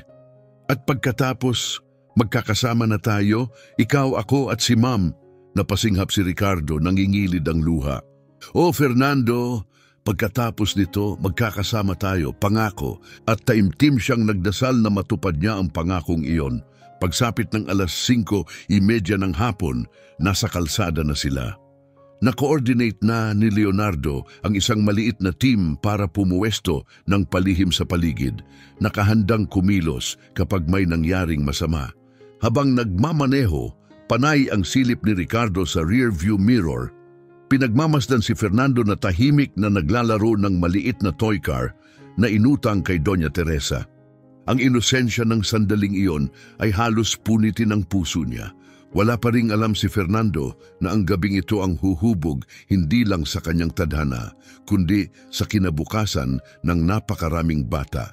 Hinawakan ni Ricardo ang kamay ni Isabela. Anuman ang mangyari ngayong gabi, gusto kong malaman mo, ang mga huling araw na to, kasama ka, kasama si Fernando. Ito ang pinakamagagandang sandali ng buong buhay ko. Nangatal ang tinig ni Isabela. Huwag mong sabihin na parang paalam na, hindi ito paalam, sagot ni Ricardo. Isa itong pangako na ipaglalaban natin ito, kahit ano pa ang kapalit. Dumating sila sa lumang pabrika ilang minuto bago mag-6:00. Isang sasakyan na ang nakaparada malapit sa pasukan.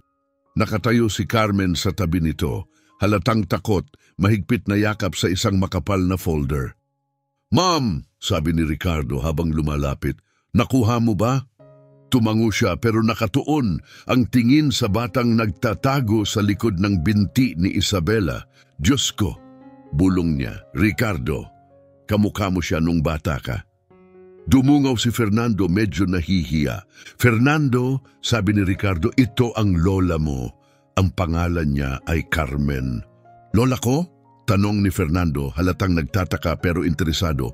"Oo anak," sabi ni Carmen, lumuhod sa harap ng bata.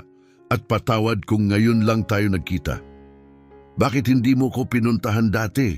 Tumingin si Carmen mula kay Ricardo, pabalik kay Fernando. Nanginginig ang boses. "Dahil nagkamali ako pero sinusubukan kong itama yun ngayon." Tumayo siya at iniabot ang folder kay Leonardo. "Nandito na lahat," sabi niya. "Mga pangalan, bayaran, transfers, pati mga larawan ng mga bata. Kasama ang psychological evaluations nila. Mabilis na sinuri ni Leonardo ang laman, sapat ito para pabagsakin ang buong operasyon." Tumango si Carmen, seryoso ang muka. "At sapat para ipakulong ako, pero may mas mahalaga kaysa sa sarili nating proteksyon." Bigla may napansin si Ricardo. Mga headlights, ilang madidilim na sasakyan ang paparating mula sa iba't ibang direksyon. Mabilis. Bumagsak ang dibdib ni Ricardo. "Patibong to!" sigaw ni Isabela. Agad kinarga si Fernando. "Hindi!" iyak ni Carmen. "Ipinapangako ko, wala akong alam. Malamang nalaman ni Roberto." Mabilis nang tumatawag si Leonardo. "Ito si Leonardo Aquino. Kailangan namin ng immediate backup sa textile factory. Napapaligiran kami." Umiikot si Ricardo. Naghahanap ng kahit anong daanan para makatakas. Naipasok na nila ang sarili nila sa lungga ng leon. At ngayon, wala nang atrasan. Pero huli na sila. Ganap ng napalibutan ng mga itim na sasakyan ng lumang pabrika, bumuo ng matibay na perimeter. "Carmen!" Isang pamilyar na boses ang lumusot sa katahimikan. Matulis, parang punyal. Mula sa isa sa mga sasakyan, bumaba si Roberto, kasunod ang mga lalaking naka-Amerikana, gumagalaw na parang isang bihasang pangkat. Nakakadismaya, malamig niyang wika, nakatitig sa kanyang asawa, na ang sarili kong asawa ang magtataksil sa akin. "Roberto, pakiusap," pagsusumamo ni Carmen. "Pamilya natin sila." "Hindi na," sagot niyang puno ng yelo. "Dati silang pamilya. Ngayon, peligro na lang sila, hadlang sa tagumpay natin." Humakbang si Ricardo sa harap ni na Isabela at Fernando, itinakip ang sarili para protektahan sila. Matatag siyang tumayo kahit kumakabog ang dibdib. "Dad, bitawan mo na sila. Kung kapangyarihan lang ang usapan, ako ang harapin mo." "Hindi ito personal, Ricardo." Malamig na tugon ni Roberto. "Negosyo ito. At ang totoo, masyado na kayong maraming alam para basta palayain." Ngunit biglang lumapit si Leonardo at sa lahat ng inaasahan, ngumiti. "Sa totoo lang, Mr. Roberto, mukhang ikaw ang masyadong nagsalita." Kumunot ang noo ni Roberto. "Anong ibig mong sabihin?" Itinaas ni Leonardo ang isang maliit na transmitter. "Lahat ng pag-uusap na to, naka-livestream. 10 minuto na. Nakikinig ang federal investigators, pati na rin ang 3 national news networks." Nanlumo ang mukha ni Roberto. "Hindi iyan posible." Posibleng-posible," sagot ni Leonardo, kalmado at legal. "Hindi katulad ng lahat ng ginagawa mo." Doon nagsimulang umaling-awngaw ang mga sirena, lumalakas, papalapit. Hindi lang proteksyon ang inihanda ni Leonardo. Inorchestrate niya ang buong federal sting. "Tapos na to," maring sabi ni Ricardo nakatitig sa kanyang ama. "Winasak mo na ang sapat. Dito na ito magtatapos." Palingalinga si Roberto, naghahanap ng daan pagtakas, pero wala nang makalulusot. "Mga hangal," pabulong niyang sumbat.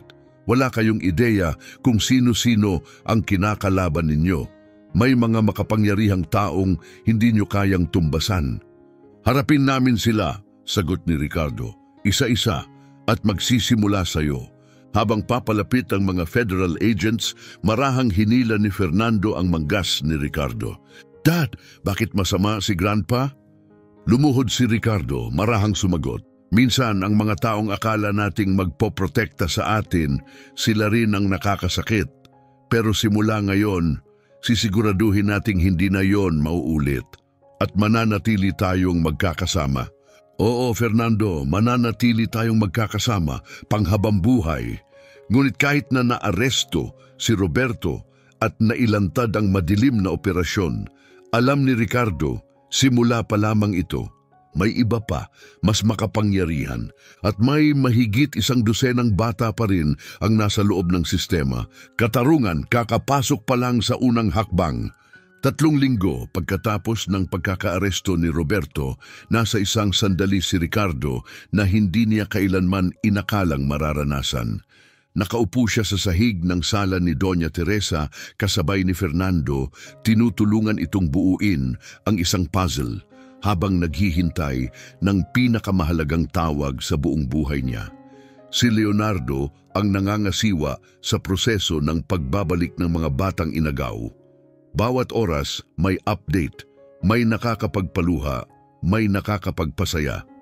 Dad, tanong ni Fernando habang hawak ang isang piraso, kailan tayo uuwi sa bahay natin? Tumingin si Ricardo kay Isabela na nakaupo sa mesa, abala sa paperwork. Mula nang sumabog ang iskandalo, naging matapang na tagapagtanggol si Isabela para sa mga pamilyang naapektuhan. Ang dating mahinahong babae na minahal ni Ricardo, ngayon ay isa ng mandirigmang legal.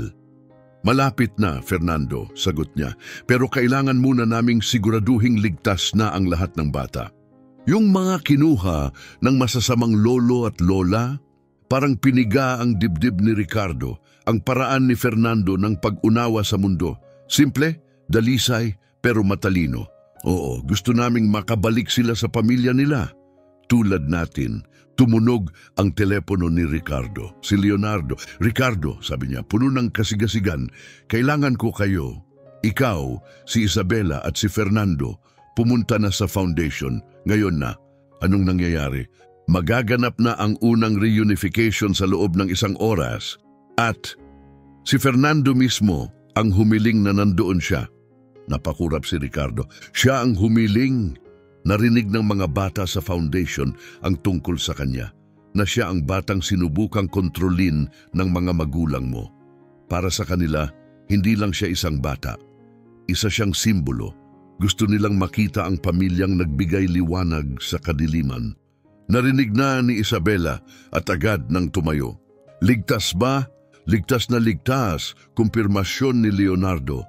Nasa ilalim na ng federal protection ng foundation. At sa tingin ko, ito ang simula ng paghilom ng mga bata. 1 oras matapos ang tawag, dumating sina Ricardo, Isabela at Fernando sa Children's Hope Foundation.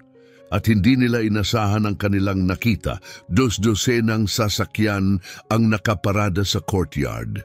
May mga pamilya sa labas ng gusali, may hawak na mga larawan, iba may placard, lahat may iisang tanong sa mata, pag-asa, takot, pagluha. Hinawakan ni Isabela ang kamay ni Ricardo. Diyos ko, ilang buhay ang winasak? Sinalubong sila ni Leonardo sa pasukan, seryoso, ngunit determinado. 17 pamilya, Ania, 17 batang kinuha gamit ang peking ruling at mga lihim na proseso. At lahat sila maibabalik ngayon? Tanong ni Ricardo. Saglit na nag-alinlangan si Leonardo. Karamihan. Pero 3 pamilya ang hindi kinaya. Nasira na sila bago pa namin maabot. Pumikit si Ricardo, ramdam ang bigat ng kasalanan. Hindi lang dahil sa pamilya niya, kundi dahil sa sistemang kinunsinti ito. Pero biglang hinila ni Fernando ang kamay niya. Dad, bulong niya, pwede ba akong magsalita sa ibang mga bata? Napatingin si Ricardo sa anak, gulat. Anong gusto mong sabihin? Gusto ko lang sabihin sa kanila na hindi sila nag-iisa. At sa sandaling iyon, napagtanto ni Ricardo, nagsimula na ang paghilom. Ilan sa mga pamilya ay tuluyang gumuho dahil sa pinagdaanan. May ilang magulang na naghiwalay. Ang iba na may nalugmok sa matinding problema sa pag-iisip na baka hindi na nila tuluyang malampasan. Ramdam ni Ricardo ang bigat ng guilt na parang bato sa dibdib. Kung nalaman ko lang sana ito mas maaga, baka may mga nailigtas pa. Ricardo, Tawag ng isang pamilyar na tinig mula sa likuran. Paglingon niya, nakita niya si Antonio Peralta. Ngayon ay ligtas na at nasa ilalim ng proteksyon ng gobyerno. Malaya na ring magpatotoo. Hindi mo pwedeng pasanin ang kasalanan ng mga pinili ng iba, sabi ni Antonio, may matatag na pananalita. Ang mahalaga, noong dumating sa iyo ang katotohanan, kumilos ka. Antonio! Sigaw ni Fernando sabay takbo palapit para yakapin ang lalaking dating kilala niya bilang Mr. Carlos. Niyakap siya ni Antonio ng buong init. Ayos lang ako, matapang kong kaibigan at napaka-proud ko sa iyo at sa pamilya mo. Pumasok sila sa main building ng Dating Foundation. Ngayon ay isang reunification center na pinapatakbo ng mga social worker at child psychologists. Hindi mo na makikilala ang lugar, dating pugad ng lihim na conditioning, ngayon ay kanlungan ng paghilom. Leonardo, tawag ng isang social worker. Dumating na ang pamilya Flores. Pwede na bang simulan ang reunification ni Gloria? Oo, simulan na natin, sagot ni Leonardo. Lumingon siya kay Fernando. Gusto mo bang makilala si Gloria bago niya makita ang mga magulang niya? Tahimik na tumango si Fernando. Sinundan nila ang social worker papunta sa isang malambot ang ilaw na silid. Sa loob, isang batang babae, mga 6 na taong gulang, ang tahimik na naglalaro ng mga manika. Nang makita niya si Fernando, biglang nagbago ang ekspresyon niya. Nagliwanag ang mga mata. Ikaw si Fernando! Sigaw niya sabik. Ikaw yung tumulong para makauwi kami. Hi! Sagot ni Fernando may maliit na ngiti. Pero paano mo naman ako nakilala? Lahat kami kilala ka! Masiglang sagot ng bata. Sabi ng mga ate dito, pamilya mo raw ang nagpahinto sa mga masamang tao. Habang pinapanood ni Ricardo ang palitan nila, napuno siya ng emosyon na higit pa sa pride. Ang anak niya, nang hindi man lang sinasadya, ay naging ilaw ng pag-asa para sa mga batang matagal nang walang tinig. Lumuhod si Leonardo sa tabi ni Gloria. Gloria, narito na ang mga magulang mo. Gusto mo na ba silang makita? Unti-unting nawala ang ngiti ni Gloria, pinalitan ng alinlangan at takot. Mahal pa ba nila ako? Bulong niya. Kahit ang tagal na. Hindi nila kailanman tumigil sa pagmamahal sa iyo, Gloria, sagot ni Leonardo. Hindi sila tumigil maghanap. Hindi kahit isang sandali. Nang bumukas ang pinto, tumigil ang buong silid. Tumayo si Gloria, tila na freeze, nakatitig sa mga mukha na minsan lang niyang nakita sa litrato o matagal nang nakalimutan. Lumuhod ang kanyang ina, iniunat ang mga braso. Gloria, bulong niya. At doon na ito bumigay. Tumakbo si Gloria, parang buhay niya ang nakataya sa pag-abot sa yakap na yon. Ang yakap na sumunod ay parang nagpatunaw sa lahat ng pader, sa bawat sugat, sa bawat taon ng kawalan. Mami, hikbi niya humahagulgol, akala ko kinalimutan mo na ako. Hindi kailanman, bulong ng ina niya, mahigpit ang yakap. Hindi kami tumigil sa paghihintay, hindi kami tumigil umasa. Sa tabi, mahigpit ang hawak ni Fernando sa kamay ni Ricardo. Dad, bakit umiiyak ang lahat? Lumuhod si Ricardo. Minsan anak, umiiyak tayo dahil sobrang saya natin. Masaya rin ako, bulong ni Fernando. Nakauwi na si Gloria. Sa mga sumunod na oras, pinanood ni na Ricardo at ng kanyang pamilya ang isa-isang pagkikita muli ng mga pamilya. Bawat isa, iba-iba, may halong sakit at tuwa, pero pare-pareho ng mensahe. Ang mga pamilyang binasag ng kawalang katarungan ay nagsisimula ng maghilom. Sa isang tahimik na sandali sa pagitan ng mga reunion, lumapit si Leonardo kay Ricardo, may hawak na report sa kanyang telepono. Bukas, ilalabas ang full expose. Lahat ng major news outlet sasaklaw. Mahigit 40 na ang naaresto. Maraming opisyal ang iniimbestigahan. At ang Villanueva Corporation, ngayon ay nasa ilalim ng federal oversight. Dahan-dahang tumango si Ricardo. At ang mama ko, nakikipagtulungan siya, sagot ni Leonardo. Nag-confess, nagbigay ng dokumento at tumestigo. Dahil dyan baka magaan ang sentensya niya, mukha siyang tapat na nagsisisi. Tumingin si Ricardo sa kabilang dako Si Fernando ipinapakita ang kanyang guhit kay Carmen na ngayon ay ligtas, ngunit nasa kustudiya pa rin. Sa nakalipas na mga linggo, bumibisita si Ricardo sa kanya sa kulungan. Mahirap, masakit, pero sa kakaibang paraan, nakagagamot. Ngayon lang sila tunay na nagkakausap. Ngayon lang sila unti-unting nagkakabuo bilang mag-ina. Lumapit si Isabela kalmado pero matatag. "Leonardo, kamusta na tayo legally? Ligtas na ba kami?" Ngumiti si Leonardo. Ibinasura na ang custody suit. At Ricardo, may buong legal na karapatan ka na bilang ama ni Fernando. "At ang kumpanya?" tanong ni Ricardo. Nag-alinlangan si Leonardo. "Nasa sayo na yon. Hawak mo na ang buong Villanueva Corporation. Pwede kang magtalaga ng bagong leader o isara na ito." Tumingin si Ricardo kay Fernando, abala sa pagguhit sa lamesa. Isang larawang gawa sa Crayola, 3 stick figures, magkahawak kamay sa ilalim ng sumisikat na araw. Ngumiti si Ricardo. "Alam ko na ang gagawin ko." 2 linggo matapos ang lahat, bumalik si Ricardo sa courthouse kung saan dapat sana ginanap ang custody hearing. Pero ngayon, hindi na siya naroon para ipagtanggol ang sarili. Nandito siya upang tumistigo. Tumayo siya sa harap ng korte bilang key witness sa kasong isinampa laban sa network ng katiwalian na sumira sa napakaraming buhay. "Mr. Villanueva," tanong ng prosecutor mula sa kabilang panig ng silid, "paano mo ilalarawan ang personal na epekto ng operasyon na ito sa iyong pamilya?" Tumingin si Ricardo sa harap, kay Isabela at Fernando nakaupo sa unang hanay, at saka kay Carmen kasama ng mga akusado, pero kusang nagpatotoo, handang tanggapin ang kapalit ng kanyang partisipasyon. Huminga siya, matatag, buo. Sa loob ng 8 taon, sabi niya, "Nawala sa akin ang pagkakataong makilala ang anak ko." Sa loob ng 5 taon, mahinang sabi ni Ricardo habang nakatayo sa harap ng hukuman, "Ang dating asawa ko ay nabuhay sa ilalim ng lihim na pagmamanman at ni hindi niya alam. At habang buhay kong inakala na ang mga magulang ko ay mabubuting tao. At paano nito binago ang pananaw mo sa kung ano talaga ang mahalaga?" tanong ng piskal. Huminga ng malalim si Ricardo, hindi nagmamadali, hindi nagtatanggol, kundi matatag at malinaw.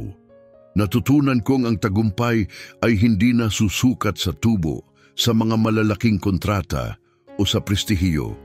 Nasusukat ito sa mas mahahalagang bagay, sa tiwalang binubuo, sa pagmamahal na ipinapadama at sa mga ugnayang tunay na may halaga. Balak mo bang manatili bilang pinuno ng Villanueva Corporation?" "Hindi," walang pag-aalinlangang sagot ni Ricardo. "Balak kong buwagin ang kumpanya at gamitin ang mga ari-arian nito upang bumuo ng pondo para sa reparasyon. Isang pondo na tutulong sa bawat pamilyang nasaktan ng operasyong ito. At para sa akin, ilalaan ko ang natitirang buhay ko sa pagiging ama tulad ng dapat kong ginawa mula pa sa simula." Paglabas nila sa hukuman, sinisinaga ng araw ang marmol na hagdan. Tinanong ni Fernando ang tanong na matagal nang tahimik na hinihintay ni Ricardo. "Dad, ngayong tapos na ang lahat ng masama, pwede na ba tayong magsama? Ikaw, ako, at si Mom?" Tumingin si Ricardo kay Isabela nang ngumiti ng banayad. Sa mga linggong nagdaan, unti-unting naghilom ang sugat, may pag-iingat, may layunin. Ang pag-ibig ay hindi nawala, na itago lang sa ilalim ng sakit. Ngayon, unti-unti na uli itong lumilitaw, parang tagsibol pagkatapos ng mahabang taglamig. "Fernando," sabi ni Ricardo lumuhod sa harap ng anak, "magkakasama tayong 3, pero hindi agad-agad. Bubuuin natin ang pamilya natin, dahan-dahan, araw-araw." "Parang bahay?" tumango si Ricardo. Tulad na tulad niyan, brick by brick na may maraming love, sabi ni Fernando, nakangiti. 6 na buwan ang lumipas, nagising si Ricardo sa isang mas maliit na bahay, pero puno ng init at kapayapaan. Malapit lang ito sa lupaing minsang naging saksi sa pagbagsak at muling pag-angat ng kanyang buhay. Sa kabilang silid, mahimbing ang tulog ni Fernando, Wala na ang bangungot. Sa kusina, si Isabela ay mahinang humihimig habang nagtitimpla ng kape, isang lumang awit mula sa mga unang taon nila. Ang mga umaga nila ngayon ay hindi maluho pero totoo, at si Ricardo sa unang pagkakataon sa buhay niya ay lubos na kontento. "Good morning," bati ni Isabela. "Kamusta ang tulog mo?" tanong ni Ricardo. "Mas gumaganda sa bawat gabi." At totoo nga ito, ang therapy sessions, ang araw-araw na routine, ang emosyonal na trabaho, lahat ito ay tumutulong. Hindi na obligasyon ang pundasyon ng pamilya nila, kundi pinili. Pagmamahal, hindi pangyayari ang pumipigil sa kanila ngayon. "Ricardo," sabi ni Isabela, "may sulat kahapon, galing kay Gloria." Ngumiti si Ricardo. Marami sa mga batang na-reunite ay nagsimulang sumulat kay Fernando. Para sa kanila, naging parang kuya siya, isang liwanag sa dilim. Sabi niya masaya raw siya sa bagong eskwela, binasa ni Isabela. Nagte-therapy na rin ang mga magulang niya at iniimbitahan si Fernando sa kaarawan niya. "Pupunta ba tayo?" tumango si Isabela. "Sa tingin ko dapat lang. Kailangan ni Fernando makita na may saysay ang ipinaglaban niya, na naghilom na rin ang iba." Pumasok si Fernando, antok pa. "Good morning, family!" Hindi pa rin sanay si Ricardo sa kung paano tumatama sa puso ang salitang iyon. Pamilya na binibigkas ng may pagmamalaki at pagmamahal. "Morning, champ! Sabado ngayon, anong gusto mong gawin?" "Gusto kong dalawin si Doña Teresa at bigyan siya ng bulaklak." Si Doña Teresa ang naging honorary grandmother ni Fernando. Lingguhan nila itong dinadalaw, may dalang bulaklak at bukas na tainga para sa kanyang mga kwento. "At pagkatapos?" tanong ni Ricardo. "Pwede po ba akong tumulong sa garden?" Ngumiti si Ricardo. Ang paghahalaman ay naging kanyang bagong hilig. Ang pag-aalaga ng lupa, pagtatanim ng binhi, pag-aaruga ng buhay, kabaligtaran ng mundo ng negosyo. "Ngayong araw magtatanim tayo ng sunflowers." "Bakit sunflowers?" "Dahil kahit saan mo sila itanim, lagi silang tumitingala sa araw," sagot ni Ricardo. "Tulad natin, lagi tayong naghahanap ng liwanag kahit sa madilim na panahon." Nang hapong iyon, habang mag-amay nagtatanim sa ilalim ng araw, pinagmamasdan sila ni Isabela mula sa bintana ng kusina. Nagtatawanan, may putik sa kamay, may sikat ng araw sa mga mata, nagtatanim ng mga butong mamumulaklak kahit lampas pa sa tagsibol. "Fernando," mahina at mapagkalingang sabi ni Ricardo, "pwede ba akong magsabi ng lihim?" "Siyempre, bago kita makilala, akala ko ang tagumpay ay pera, kapangyarihan, katanyagan. Ngayon alam ko na ang pinakamahalagang bagay sa mundo ay nandito lang, ikaw ang mama mo at ang hardin na to." Tahimik na nag-isip si Fernando. "Sa tingin mo, kailangan matutunan din yan ng ibang tao?" "Oo, edi sabihin natin sa kanila." Napanganga si Ricardo sa anak niya. Laging nagugulat sa tahimik nitong karunungan. Paano natin sasabihin? Ikwento natin ang kwento natin sa ibang pamilya na hindi pa buo dahil sa masasamang tao. At doon unti-unting sumibol ang bagong layunin. Sa mga sumunod na buwan, nagsimulang magsalita sina Ricardo at Isabela sa mga eskwelahan, universidad at kumperensya tungkol sa kanilang pinagdaanan. Tungkol sa katarungan, kapatawaran at pag-ibig. Naglabas si Leonardo ng isang libro, When Success Becomes Failure, A Family's Journey to Redemption. Naging national bestseller ito at lahat ng kita ay napunta sa mga pamilyang nanganganib. Si Carmen, matapos maglingkod ng pinaikling sentensya, lumipat sa isang tahimik na bayan at nag-volunteer sa isang children's shelter. Hindi na bumalik sa dati ang relasyon nila ni Ricardo, pero naging totoo ito, matatag, inayos, hindi pinilit. Si Antonio bumalik sa teatro, ngunit naging masugid na tagapagtanggol ng karapatang pambata. Ang pagiging Mr. Carlos ay tuluyang nagbago sa kanya. Isang taon matapos ang lahat, tumayo si Ricardo sa lugar kung saan nagsimula ang lahat. ang lugar kung saan niya unang nakita ang anak niya. Pero ngayon, hindi na ito lugar ng pagkakagising. Ito ay isang kaarawan, 9 na taong gulang na si Fernando. Pinili nilang dito ito ipagdiwang kasama ang mga pamilyang tulad nila na lumaban at nagtagumpay. Tumatawa ang mga bata habang nagtatakbuhan sa damuhan, ngumiti ang mga magulang, puno ang mga mesa ng lutong bahay. Masaya ang bawat puso. "Dad?" tanong ni Fernando, lumapit. "Yes, buddy. Pwede ba akong magtanong?" "Kahit ano." "Nagsisisi ka ba na naging masama kang tao noon?" Tumagos sa puso ang tanong, gaya ng palaging epekto ng mga tanong ni Fernando. Lumuhod si Ricardo. "Nagsisisi ako sa mga panahong nawala, sa bawat araw na hindi kita kilala. Hindi ko kayo kasama ng mama mo, pero hindi ko pinagsisisihan ang paglalakbay dahil kinailangan kong maligaw para matutunan kung ano talaga ang mahalaga." "Ibig mong sabihin, kailangan mo munang maligaw para matagpuan ang sarili mo?" "Tama," nag-isip si Fernando. "At ngayon, nahanap mo na ba ang sarili mo?" Tumingin si Ricardo sa paligid. Si Isabela tumatawa sa tabi ng mga magulang. Ang mga bata naglalaro ng malaya. Isang simpleng cake gawa sa pagmamahal. "Oo," sagot niya. "Ngayon, nahanap ko na ang sarili ko." "Dad?" "Yes? I love you." "I love you too." Higit pa sa malalaman mo kailanman. Kinagabihan, pagkatapos ng party, 3 silang nakahiga sa ilalim ng mga bituin, isang tradisyon tuwing may mahalagang araw. "Isabela," bulong ni Ricardo, "salamat." "Para saan?" "Sa pagpapalaki kay Fernando na may tapang at pagmamahal, sa pagbibigay ng pangalawang pagkakataon, sa pagturo sa akin na ang tunay na pag-ibig ay hindi kontrol, kundi kalayaan." "At salamat rin, Ricardo," sagot niya, "sa pagpapakita na kaya ng tao magbago, na hindi kailanman huli para pumili ng tamang landas." Nasa gitna nila si Fernando, nakatitig sa langit. "Sa tingin niyo, may pamilya rin ba ang mga bituin?"